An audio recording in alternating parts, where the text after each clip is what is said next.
शादी की पहली रात मैंने घूंघट उठाने से पहले अपनी पग उसके कदमों में रखते हुए साफ अल्फाज में बता दिया, मुझे माफ कर दो, मैं हक की ज़ौजियत अदा करने से बिल्कुल कासिर हूँ। सिर्फ अपनी वालिदा और बहनों की खुशी की खातिर खुद गर्ज बन गया हूँ। उसने वो पग मेरे सर पर रखते हुए कहा, आप जैसे भी हैं मेरे सुहाग हैं, मेरा नसीब है, मुझे अब आपके साथ ही रहना है।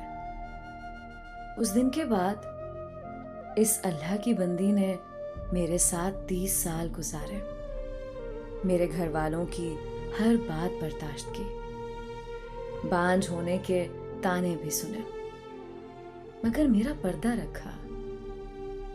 कब्रिस्तान में कदम रखते ही एक महक ने इस्तकबाल किया। ये खुशबू इससे पहले कभी नहीं सूंघी थी और ना महसूस की थी। मैं हर जुमे को सुबह फजर की नमाज के बाद अपने वालिद साहब की कब्र पर जाता दुआ मांगने के लिए और वहां से ही अपने ऑफिस चला जाता।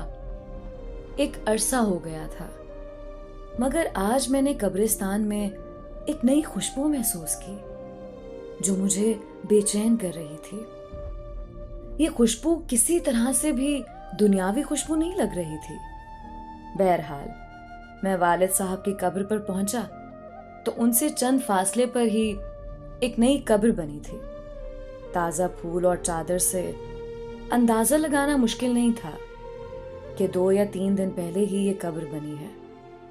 वालिद साहब की कब्र से फारिग होकर जाते हुए उस कब्र पर दुआ मांगने के लिए रुक गया। दुआ के दौरान महसूस किया खुशबू उस कब्र से आ रही है। कंफर्म करने के लिए कब्र की मिट्टी मुट्ठी में भरी तो एकदम ठिठक गया।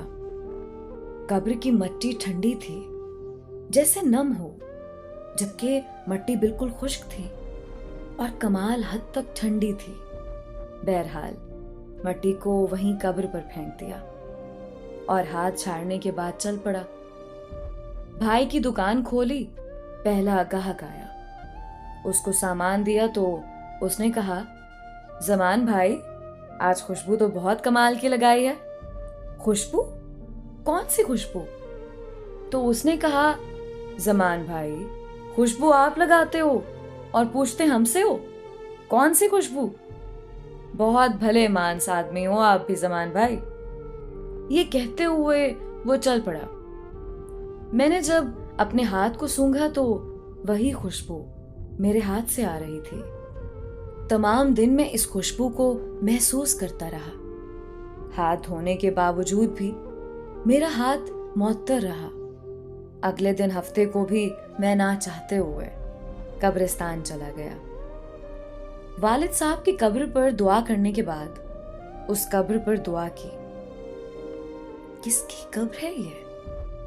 कौन है जो इस कदर नेक है, जिसकी कब्र ठंडी और खुशबूदार है? ऐसा कौन सा अमल कर दिया कि इतना बड़ा इनाम पा लिया? इस बात ने मुझे बेचैन सा कर दिया। गोरकन से इस कब्र के मुतालिक पूछा तो उसने बताया कि खातून की कब्र है। ये जानकर और भी हैरत हुई कि औरत को इस कदर शानदार मकाम कैसे मिला। अगले दिन एतवार था। देर तक सोने की आदत होने के बावजूद सुबह फजर की नमाज के वक्त उठ खड़ा हुआ और कब्रिस्तान रवाना हो गया। कब्रिस्तान में दाखिल हुआ तो क्या देखता हूं, उसी खातून की कब्र पर एक बारिश आदमी दुआ कर रहे हैं। मैं वालिद साहब की कब्र पर दुआ करने लगा। दुआ के बाद मैंने उस आदमी की तरफ देखा जो अभी दुआ मांग रहा था। जैसे ही वो दुआ से फारिग हुआ तो बाहर की जानिब चल पड़ा। उसको जाते देखकर मैं भी उसके पीछे हो लिया। जैसे ही वो दरवाजे से बाहर निकला मैंने आवाज दे दी, सर बात सुने, 1 मिनट प्लीज। जी फरमाएं। सर मैं माजरत चाहता हूं, मैंने आपको तकलीफ दी, मगर मैं आपसे एक बात पूछना चाहता हूँ, अगर आप इजाज़त दें तो। जी, आप पूछें, क्या बात है? इंतहाई मोहब्बत से उस शख्स ने जवाब दिया। शुक्रिया सर, जज़ाकल्लाह। मैं दरअसल जानना चाह रहा था, ये किनकी कब्र है जहां आप दुआ कर रहे थे? अगर आप मुनासिब समझें तो बता दीजिए। ये आप क्यों पूछ रहे हैं? उसने सवाल किया। दरअसल इस कब्र से आने वाली खुशबू ने मुझे बेचैन कर दिया है। ऐसी खुशबू मैंने आज तक नहीं महसूस की। मुझे ये दुनियावी खुशबू नहीं लगती। मैं जानना चाह रहा था कि साहिब कब्र ने ऐसा कौन सा अमल किया है कि ये मकाम मिला।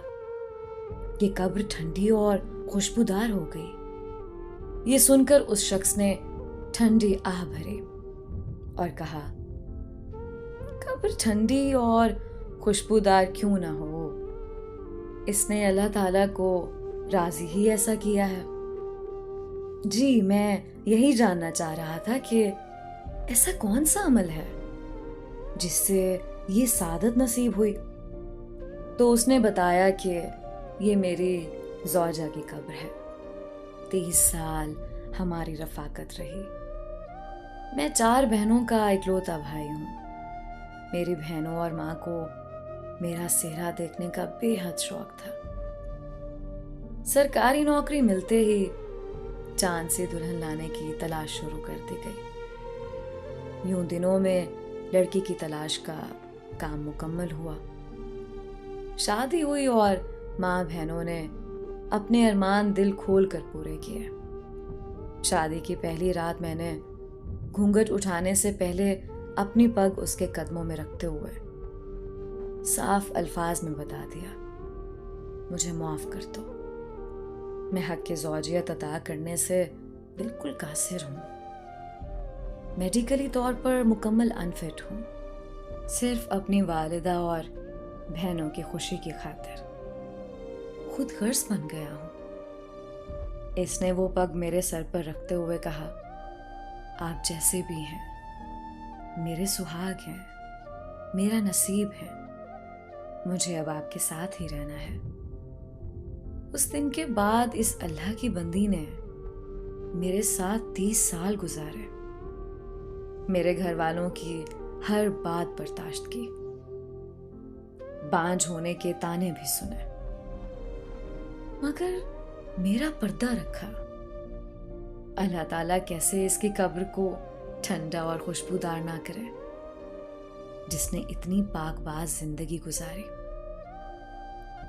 उस शख्स की तमाम बात सुनकर उस खातून पर रश्क आने लगा, जिसने दुनिया में सब्र किया और आला मकाम हासिल किया। आजकल के दौर में कुछ भी हासिल करना क्या मुश्किल है। औरत मर्द जरा से बीमार हों, हलाल हराम की तमीज किए बगैर अपनी ख्वाहिशात की तकमील के लिए कुछ भी कर गुजरते हैं। थोड़ा सा फर्क लगने पर बीवी शौहर को खरी खरी सुना देती है। शौहर बीमार हो तो ताल्लुक तक उस्तवार कर लेती है। मुआशरा ऐसी मिसालों से भरा पड़ा है। सब्र का दामन हमने छोड़ दिया है। सारा कुछ सिर्फ इस दुनिया में ही लेना चाहते हैं। आखिरत की कोई उम्मीद नहीं रखते। अल्लाह ताला हमें दीन को समझने, उस पर अमल करने की तौफीक अता फरमाए। आमीन।